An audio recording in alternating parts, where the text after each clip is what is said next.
morning. All of you, good morning. A very good morning. ठीक है बेटा. All of you take out your Sanskrit Surabhi book and turn chapter 5. आज हम लोग chapter 5 का पुनः पढ़ेंगे और मैं उससे आपसे प्रश्न पूछूंगी. चैप्टर 5 से और उसका व्याकरण जो है, संख्यावाचक, समास, सभी चीज़ों से मैं आपसे प्रश्न पूछूंगी. ठीक है, निकालिए. All of you take out your Sanskrit Surabhi book and turn chapter 5. दिव्याग्रीवान भारती. दिव्याग्रीवान भारती. दिव्याग्रीवान भारती का क्या अर्थ हुआ बेटा? हमारी संस्कृत भाषा जो है वो बहुत मधुर है, सबसे प्राचीनतम भाषा है और बहुत मीठी भाषा है, मधुर भाषा है. तो चलिए मैं आपसे इस पाठ से कुछ प्रश्न पूछती हूँ और आप जवाब देंगे. बेटा सबसे पहले मुझे बताइए कि संस्कृत इति पदस्य कः अर्थः. संस्कृत शब्द का क्या अर्थ होता है? बताइए क्या होता है? शुद्धम. हाँ, वेरी गुड. शुद्धम परिष्कृतम. संस्कृत शब्द का अर्थ है शुद्धम और परिष्कृतम. इति संस्कृत पदस्य अर्थः अस्ति. संस्कृत शब्द का अर्थ है शुद्ध और परिष्कृत, है ना. अच्छा, अब एक बात बताइए. चलिए, संस्कृत भाषा के कितने रूप हैं? संस्कृत भाषाया कति रूपानि सन्ति. संस्कृत भाषा के कितने रूप हैं? 2 रूप हैं. हाँ, वेरी गुड. संस्कृत भाषा के 2 रूप हैं. कौन कौन? एक वैदिक संस्कृत और दूसरा लौकिक संस्कृत. संस्कृत भाषा के 2 रूप हैं, एक वैदिक और दूसरा लौकिक. Very good. अच्छा, वैदिक संस्कृत के कुछ प्रमुख साहित्य के नाम बताइए. वैदिक संस्कृतस्य किम प्रमुखम साहित्यम अस्ति. वैदिक संस्कृत के कौन कौन से प्रमुख साहित्य हैं? बताइए बेटा, कौन कौन है? चत्वारा वेदा, ब्राह्मण ग्रंथा, वेरी गुड, आरण्यक ग्रंथा, उपनिषद च वैदिक साहित्यम कथ्यते. तो कौन कौन हो गया? चारों वेद, चत्वारा वेदा, ब्राह्मण ग्रंथा, आरण्यक ग्रंथा. ये कौन सा साहित्य हुआ? वैदिक संस्कृत, है ना. वैदिक संस्कृत का प्रमुख साहित्य चत्वारा वेदा, ब्राह्मण ग्रंथा और आरण्यक ग्रंथा. Very good. अब चलिए, लौकिक संस्कृत का कब आरंभ हुआ? लौकिक संस्कृतस्य आरंभः कदा अभवत्. बताइए बेटा, लौकिक संस्कृतस्य आरंभः कदा अभवत्. कब हुआ लौकिक संस्कृत का आरंभ?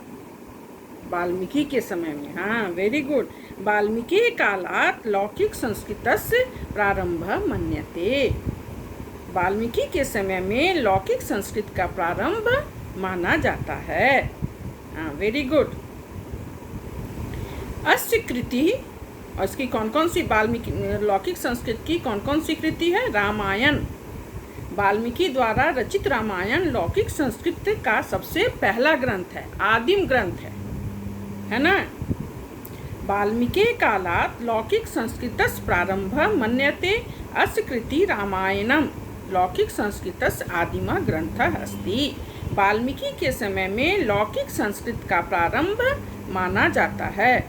और इसकी प्रमुख कृति कौन सी? इसकी कृति कौन सी है? वाल्मीकि द्वारा रचित लौकिक संस्कृत का कौन सी ग्रंथ है? रामायण. Very good. और लौकिक संस्कृत का और दूसरा कौन सा प्रमुख ग्रंथ है? बोलिए. और उसके रचयिता कौन है? महाभारत. Very good. लौकिक संस्कृत के 2 प्रमुख ग्रंथ हैं, रामायण और महाभारत. हाँ, और लौकिक संस्कृत का आरंभ भी वाल्मीकि के समय से माना जाता है. और वाल्मीकि द्वारा रचित रामायण और वेद व्यास के द्वारा रचित महाभारत लौकिक संस्कृत का प्रमुख साहित्य है. महाभारत किसके द्वारा रचित है? व्यास के द्वारा. Very good. वेद व्यास ने महाभारत की रचना की और रामायण की रचना वाल्मीकि ने की. ये दोनों लौकिक संस्कृत के ग्रंथ हैं. और वैदिक संस्कृत के कौन कौन से ग्रंथ हैं? चत्वारा वेदा, ब्राह्मण ग्रंथ और आरण्यक ग्रंथ। चारों वेद, ब्राह्मण ग्रंथ और आरण्यक ग्रंथ ये वैदिक संस्कृत के प्रमुख साहित्य हैं। और लौकिक संस्कृत कब आरंभ हुआ? लौकिक संस्कृत का आरंभ कब हुआ? वाल्मीकि के समय में। हाँ, वेरी गुड। लौकिक संस्कृत का आरंभ वाल्मीकि के समय में लौकिक संस्कृत का आरंभ हुआ। और रामायण इसकी सबसे प्रथम ग्रंथ है, पहली रचना है, पहला ग्रंथ है। तो रामायण और महाभारत लौकिक संस्कृत का प्रमुख साहित्य हुआ। और वैदिक संस्कृत के प्रमुख साहित्य कौन कौन हुए? चत्वारः वेदा, ब्राह्मण ग्रंथ और आरण्यक ग्रंथ। हाँ, वेरी गुड। अच्छा, अब ये बताइए, रघुवंशम कुमार संभवम च कालिदासेन रचिते महाकाव्य। रघुवंश और कुमार संभवम कालिदास के द्वारा रचित महाकाव्य है। जैसे कालिदास के द्वारा रचित 3 नाटक है, तो कुछ बच्चों ने नाटक में ही रघुवंश और कुमार संभवम, नहीं, कुमार संभवम और रघुवंश महाकाव्य है। और कालिदास के द्वारा रचित 3 नाटक कौन कौन से हैं? कौन कौन है बोलिए? अभिज्ञान शाकुंतलम, हाँ, मालविका अग्निमित्रम और विक्रमोर्वशीयम। Very good. कालिदास के द्वारा रचित 3 नाटक हैं, अभिज्ञान शाकुंतलम, मालविका अग्निमित्रम और विक्रमोर्वशीयम। तो कालिदासेन एव रचितानि अभिज्ञान शाकुंतलम, मालविका अग्निमित्रम, विक्रमोर्वशीयम च एतानि त्रीणि नाटकानि। तो कालिदास के द्वारा रचित 3 नाटक कौन कौन से हैं? अभिज्ञान शाकुंतलम, मालविका अग्निमित्रम और विक्रमोर्वशीयम। ठीक है। एक शिशुपाल के द्वारा रचित कौन सा काव्य है बोलिए? सॉरी, शिशुपाल वध किसके द्वारा रचित है? किसने लिखी है शिशुपाल वध को? शिशुपाल वध काव्य किसके द्वारा रचित है? माँ के द्वारा रचित है। हाँ, वेरी गुड। शिशुपाल वध जो है माँ के द्वारा रचित काव्य है। और नीति शतकम किसके द्वारा लिखी गई है? भर्तृहरि। Very good. नीति शतकम भर्तृहरि के द्वारा लिखी गई है। और पंचतंत्र के लेखक कौन है बोलिए? Vishnu Sharma. Very good, well done. Panchatantra Vishnu Sharma के द्वारा लिखी गई है। और कादम्बरी किसके द्वारा लिखी गई है? बाण भट्ट के द्वारा। हाँ, कादम्बरी बाण भट्ट के द्वारा रचित कथा है। कादम्बरी बाण भट्टेन विरचिता कथा। ठीक है। चलिए बेटा, उत्थाय बताइए तो, इति पदे क प्रत्यय? उत्थाय में कौन सा प्रत्यय है? ल्यप। हाँ, उत जोड़ स्था जोड़ ल्यप, उत्थाय। हाँ, वर्धापयामा सा क्या अर्थ होता है? बधाई देते हैं। हाँ, वेरी गुड। स्वस्ति मीन्स, स्वस्ति का क्या अर्थ होता है? कल्याण हो। Very good. अप्रणेतार रचनाकार, लेखक। हाँ, कथा, उपन्यास। Very good. सभी मिलकर अंत में इस पाठ में सभी मिलकर क्या गाते हैं बोलिए? क्या गाते हैं बेटा? हाँ, वयम पठाम संस्कृतम, वयम लिखाम संस्कृतम, सदा वदाम संस्कृतम, प्रचार याम संस्कृतम, जयतु संस्कृतम, जयतु भारतम। सभी मिलकर क्या गाते हैं? वयम पठाम संस्कृतम, वयम लिखाम संस्कृतम, सदा वदाम संस्कृतम, प्रचारयाम संस्कृतम, जयतु संस्कृतम, जयतु भारत। ठीक है। अब आइए बेटा, हम लोग देखते हैं इसमें संख्यावाचक, संख्या का प्रयोग।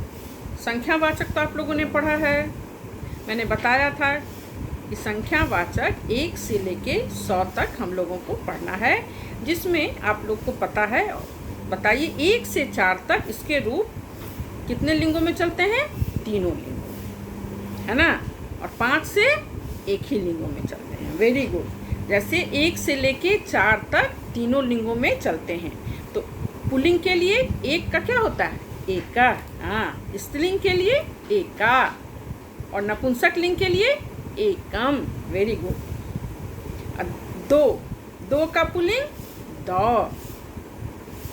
और दो का स्त्रीलिंग द्वे और नपुंसक लिंग द्वे। स्त्रीलिंग और नपुंसक लिंग दो का दोनों द्वे होता है ना। और तीन का पुल्लिंग क्या होता है बेटा? त्रय और स्त्रीलिंग तीसरा। हाँ, और नपुंसक लिंग त्रीणी। Very good. और चार, चार के भी रूप तीनों लिंगों में चलते हैं। तो चार का पुल्लिंग क्या होता है? चत्वार। Very good. स्त्रीलिंग चतर्स, नपुंसक लिंग चत्वारी। और पांच से भी तीनों लिंगों में रूप चलते हैं, संख्यावाचक के नहीं, तो एक ही रूप चलते हैं ना। चाहे वो स्त्रीलिंग हो, पुल्लिंग हो, नपुंसक लिंग, पांच के बाद संख्यावाचक एक ही रूप में चलते हैं। सिर्फ एक से लेके चार तक इसका रूप तीनों लिंगों में चलता है। एक, एका, एकम, दो, द्वे, द्वे, त्रय, तीसरा, त्रीणी।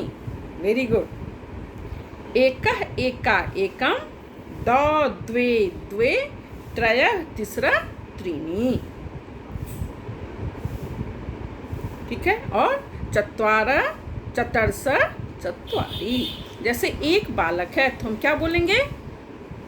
एकः बालकः अस्ति। हाँ, और एक बालिका है तो उसके लिए क्या प्रयोग करेंगे? एक का, एका। हाँ, वेरी गुड। और नपुंसक लिंग में एकम, एकम फलम, एकम पुस्तकम।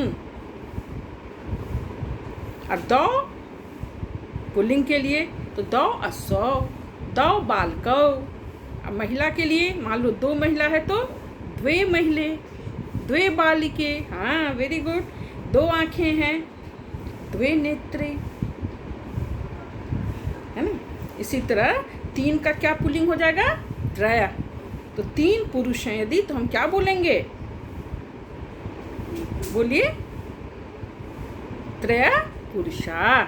हाँ, और तीन यदि माला है तो माला क्या है? स्त्रीलिंग है कि पुल्लिंग है? माला स्त्रीलिंग है। तो तीन माला है तो हम क्या बोलेंगे? तीसरा माला। और नपुंसक लिंग के लिए तीन का क्या यूज होता है? त्रीणी। तो त्रीणी पुष्पाणि, त्रीणी फलानि, त्रीणी पुस्तकानि, है ना बेटा।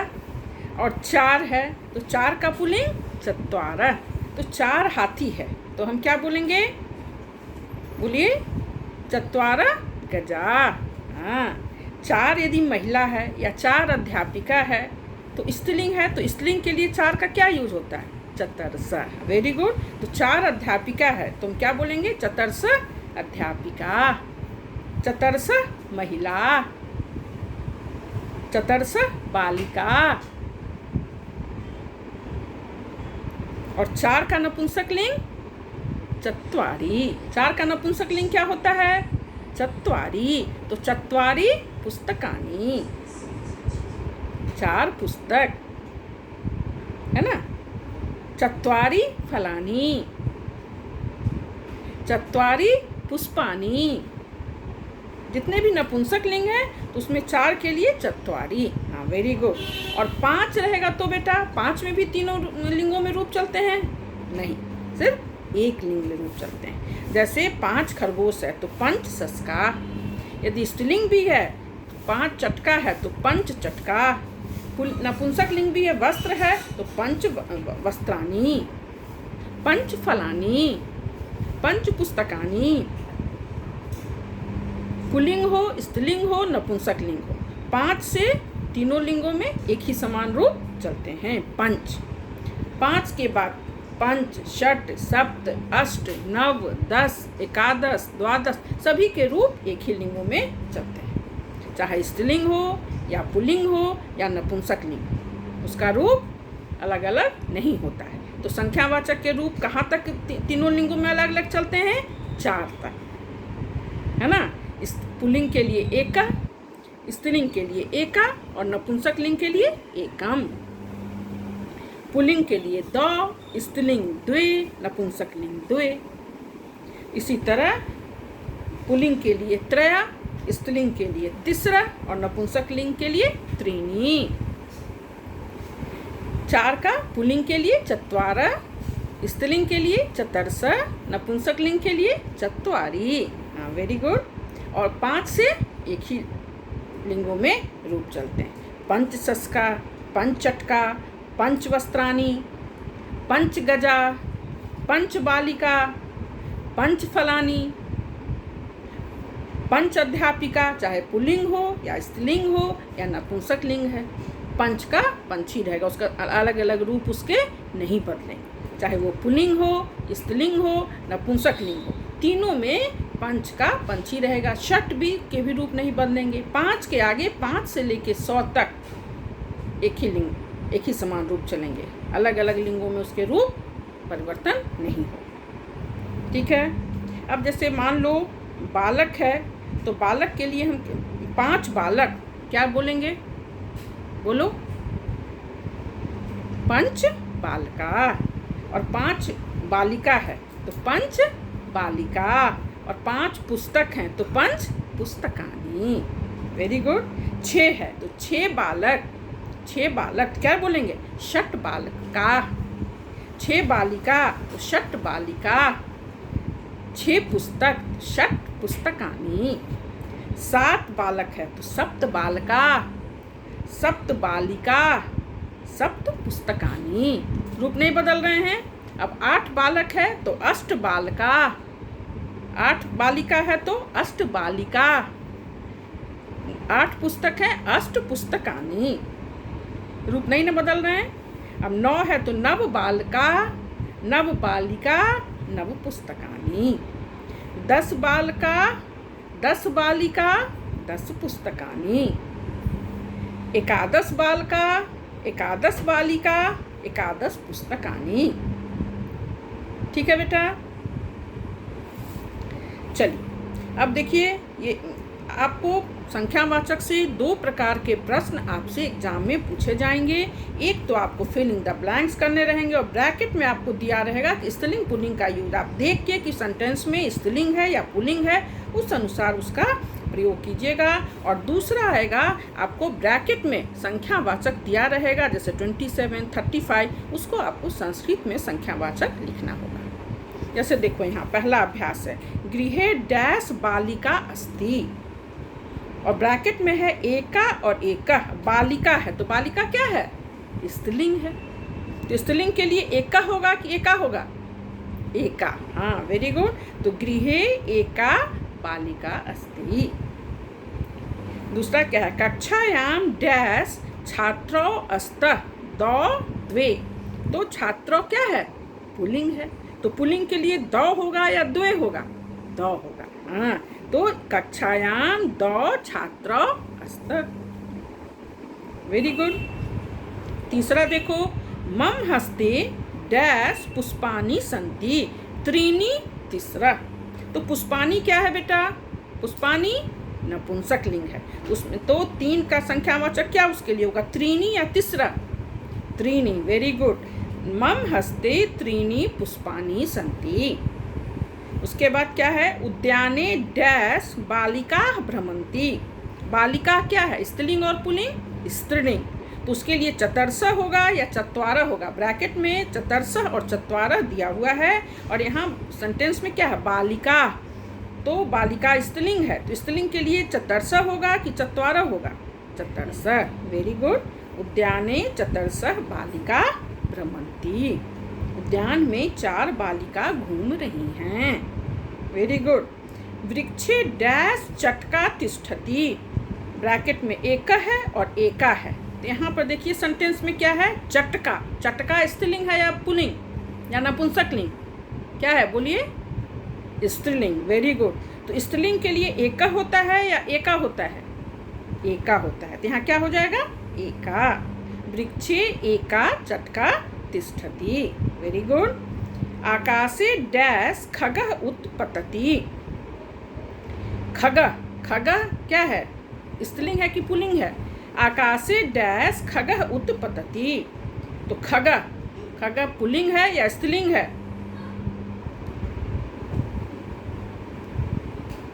पुल्लिंग है, तो एकः। तो आकाशे एकः खगः उत्पतति। आकाश में एक खग, चिड़िया, पक्षी उड़ रहे हैं। यहाँ पे क्या है? मनुष्यस्य डैश नेत्रे भवता द्वे। क्या हो जाएगा? द्वे। हाँ, वेरी गुड। पुस्तकालय डैश छात्रा पठन्ति। यहाँ पुल्लिंग है, तो पुल्लिंग के लिए चत्वारा होगा कि चत्वारी होगा? चत्वारी किसके लिए होता है? नपुंसक लिंग के लिए, और चत्वारा पुल्लिंग के लिए। तो यहाँ क्या है? छात्रा बहुवचन, छात्र पुल्लिंग का बहुवचन, तो चत्वारः, चत्वारः छात्रा पठन्ति। पुस्तकालय में 4 छात्र पढ़ते हैं। हाँ, उसके बाद क्या? मार्गे डैश अश्व धावतः द्वे। अश्व क्या है? पुल्लिंग या स्त्रीलिंग? पुल्लिंग है, वेरी गुड। तो मार्गे द होगा या द्वे होगा? द होगा। दो का पुल्लिंग क्या होता है? द। स्त्रीलिंग का द्वे, नपुंसक लिंग का भी द्वे होता है। तो यहाँ क्या हो जाएगा? मार्गे द अश्व धावतः। अब देखिए यहाँ राजस्य गजस्य डैश पादा भवन्ति। पादा क्या? पैर, है ना? तो पैर क्या है? स्त्रीलिंग है या पुल्लिंग? पुल्लिंग है। तो यहाँ पर दिया हुआ है चतुर्षः और चत्वारः। तो क्या हो जाएगा पादा के लिए? चतुर्षः या चत्वारः? चत्वारः। हाँ, गजस्य चत्वारः पादा भवन्ति। हाथी को 4 पैर होते हैं। Very good. अब यहाँ देखिए बेटा, सी क्वेश्चन नंबर 59, पेज नंबर 59। यहाँ उचित संख्या पदः रिक्त स्थानानि पूरयन्तु। उचित संख्या पदों से रिक्त स्थानों की पूर्ति करें। जैसे आकाशे डैश, यहाँ ब्रैकेट में दिया हुआ है 27, 27, खगाः उड्डयन्ति। तो 27 का संख्यावाचक क्या होगा? बोलिए। सप्तविंशति। हाँ, वेरी गुड। आकाशे सप्तविंशति खगाः उड्डयन्ति। आपको परीक्षा में भी इस प्रकार के प्रश्न पूछे जाएंगे। ये फिल इन द ब्लैंक्स भी स्त्रीलिंग पुल्लिंग के लिए भी, और ब्रैकेट में आपको संख्यावाचक दिया रहेगा, और संस्कृत में आपको संख्यावाचक लिखना है। जैसे सभागारे डैश, ब्रैकेट में है 35, 35 जनाः सन्ति। तो 35, 35 का संख्यावाचक क्या होता है संस्कृत में? बोलिए। पंचत्रिंशत्। हाँ, वेरी गुड। सभागारे पंचत्रिंशत् जनाः सन्ति। हाँ, उसके बाद देखिए बेटा, अहम संस्कृत विषये डैश, ब्रैकेट में है 96, 96 अंकान प्राप्तवान। मैंने संस्कृत में 96 अंक प्राप्त किए। तो 96 ब्रैकेट में दिया हुआ है, इसे आपको संस्कृत में इसका संख्यावाचक लिखना है। तो 96 का क्या होता है? बोलिए। सन्नवति। हाँ, उसके बाद है कक्षायाम डैश, ब्रैकेट में 24 छात्रा सन्ति। तो 24 का संख्यावाचक लिखना है संस्कृत में आपको यहाँ। तो क्या लिखिएगा? चतुर्विंशति। हाँ, वेरी गुड। उसके बाद देखिए, पुस्तकालय संस्कृत विशेष डैश, ब्रैकेट में 15 है, 15 पुस्तकानि सन्ति। तो 15, 15 का क्या होता है? पंचदश। हाँ, पुस्तकालय संस्कृत विशेष पंचदश पुस्तकानि सन्ति। पुस्तकालय में संस्कृत विषय की 15 पुस्तकें हैं। तो 15 का क्या, 15 का क्या हो जाएगा? पंचदश। एकादश, द्वादश, त्रयोदश, चतुर्दश, पंचदश, षोडश, सप्तदश, अष्टदश, नवदश, विंशति। 20 का क्या होता है? विंशति। 30 का त्रिंशत्, 40 का चत्वारिंशत्, 50, 50 का। अब यहाँ देखिए, रामस्व विद्यालय डैश, ब्रैकेट में है 42 अध्यापका सन्ति। राम के विद्यालय में 42 अध्यापक हैं। तो 42 का यहाँ पे हमें संख्यावाचक लिखना है। क्या होगा? द्विचत्वारिंशत् या द्विचत्वारिंशत्। ठीक है बेटा। संस्कृत से सुरभि में भी पीछे में आपका दिया हुआ है संख्यावाचक। देखिए कितने page number 184, page number 184 and page number 184 में संख्यावाचक दिया हुआ है, लेकिन इसमें 11 से दिया हुआ है। आपको 1 से लेके 10 तक संस्कृत सहचर में मिल जाएंगे और आपको याद भी होगा बेटा। 7th में भी आपने संख्यावाचक पढ़ा है ना। हाँ, तो यहाँ इसमें संस्कृत सुरभि बुक में भी पेज नंबर 184 से एकादश से 11 से दिया हुआ है, 11 से लेके 100 तक। 1 से लेके 10 तक नहीं दिया हुआ है। आप 1 से 10 तक संस्कृत सहचर में होगा और आपको याद भी होगा। और आपको पता है कि 1 से लेके 10 तक तीनों लिंगों में इसके एकदम याद रखिए बेटा। 1 से लेके याद है आपको, 1 से लेके 4 तक तीनों लिंगों में इसके रूप चलते हैं। पुल्लिंग के लिए अलग, स्त्रीलिंग के लिए अलग और नपुंसकलिंग के लिए अलग। और बेटा हम लोगों ने समास भी, आपको मैंने 2 दिन अलग से समास भी पढ़ाया है। अब मुझे लगता है कि आप समास अच्छी तरीके से समझ गए होंगे। तो समास में हम लोगों ने क्या देखा? समास अर्थात संक्षेपीकरण। जब 2 या 2 से अधिक पद किसी विशेष प्रयोजन से एक हो जाते हैं तो समास कहलाते हैं। और इसी का समासिक विग्रह क्या होता है? समासिक विग्रह क्या होता है, बोलिए। जब 2 या 2 से अधिक पद किसी विशेष प्रयोजन से एक हो जाते हैं तो वह समास कहलाता है। और समास हो जाने पर वह समस्त पद कहलाता है। और समस्त पद के शब्दों को अलग अलग करके, समस्त पद के शब्दों को अलग अलग करके पुनः विभक्ति आदि लगा देना विग्रह कहलाता है। तो समास क्या हुआ? जोड़ना, संक्षेपीकरण। और विग्रह हुआ उसको अलग कर देना विभक्ति के साथ। ठीक है, तो हम लोगों ने क्या देखा? समास के मुख्यतः 4 भेद होते हैं: अव्ययी भाव समास, तत्पुरुष समास, द्वंद्व समास, बहुब्रीहि समास। अव्ययी भाव समास में पूर्व पद अव्यय होता है और वही पद प्रधान होता है। तो जो भी आपको दिया एग्जाम में आपको आएंगे, समस्त पद दिए रहेंगे और कहेंगे इसका समास के नाम लिखिए, समस्त पदों के नाम लिखिए। तो अव्यय से जितना संबंधित रहेगा आप समझ जाइएगा बेटा, ये अव्ययी भाव समास है। विभक्ति से जुड़ी हुई जितना भी समास रहेगा, द्वितीय तत्पुरुष से लेकर 6 भेद होते हैं तत्पुरुष समास के। द्वितीय तत्पुरुष से लेकर सप्तमी तत्पुरुष तक, द्वितीय विभक्ति से सप्तमी तत्पुरुष तक जब उसमें प्रयोग होता है तो वो हो जाएगा तत्पुरुष समास। विभक्ति से संबंधित रहे समझ जाइएगा तत्पुरुष समास है। द्वंद्व अर्थात 2 का जोड़ा, द्वंद्व अर्थात 2 का जोड़ा। जब 2 के जोड़ा वाले समस्त पद रहे, जैसे राम लक्ष्मणों, सीता गीते, कृष्ण अर्जुनो, तो समझ जाइएगा ये द्वंद्व समास है। ठीक है। और बहुब्रीहि समास में क्या होता है? द्वंद्व समास में दोनों पद प्रधान होता है। तत्पुरुष समास में उत्तर पद प्रधान होता है, बाद वाला। और अव्ययी भाव में पूर्व पद प्रधान होता है, अव्यय होता है और वही प्रधान होता है। और तत्पुरुष में उत्तर पद प्रधान होता है। Very good. और द्वंद्व में कौन पद प्रधान होता है? दोनों पद। हाँ।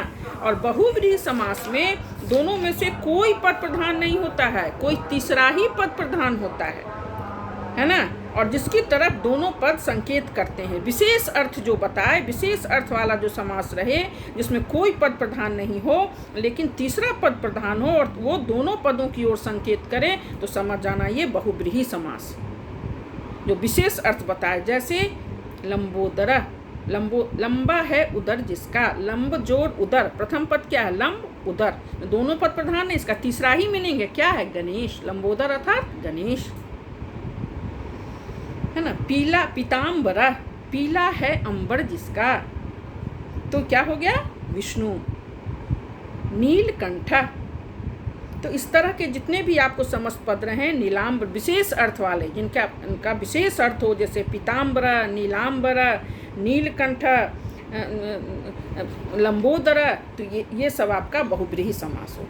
आपको इस बार 8th क्लास में आपको समस्त पदों के नाम ही लिखने आएगा बेटा। तो ध्यान रखिएगा, जब 2 के जोड़ा वाले शब्द रहें समझ जाइएगा ये द्वंद्व समास है।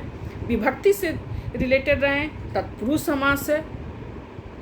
अव्यय रहे पद में, पूर्व पद अव्यय रहता है, वही पद प्रधान होता है। और बाद में जब समस्त पद बनता है तो सारा अव्यय हो जाता है। और अव्ययी भाव समास का बहुत अर्थों में इसका प्रयोग होता है। समीप के अर्थ में उपअव्यय का प्रयोग होता है, अभाव के अर्थ में निरअव्यय का होता है, पश्चात के अर्थ में अनु, द्विवृत्ति मीन्स दोहराना, जैसे एकम एकम प्रत्येकम, दीनम दीनम प्रतिदीनम, इस तरह का जितना रहे समझ जाइएगा ये अव्ययी भाव समास। अव्यय जिसमें रहे अव्ययी भाव समास है। द्वंद्व दो का जोड़ा रहे, कृष्णार्जुनो, सीता गीते, राम लक्ष्मणों, ये द्वंद्व समास है। मैंने आपको 2 दिन और पढ़ाया है। अब मुझे विश्वास है कि आप अच्छी तरीके से समझ गए होंगे, है ना बेटा। चलिए ठीक है, मिलते हैं नेक्स्ट क्लास। अच्छी जितना मैंने पढ़ा है अच्छी तरीके से पढ़ लीजिएगा बेटा, ठीक है। चलिए बाय।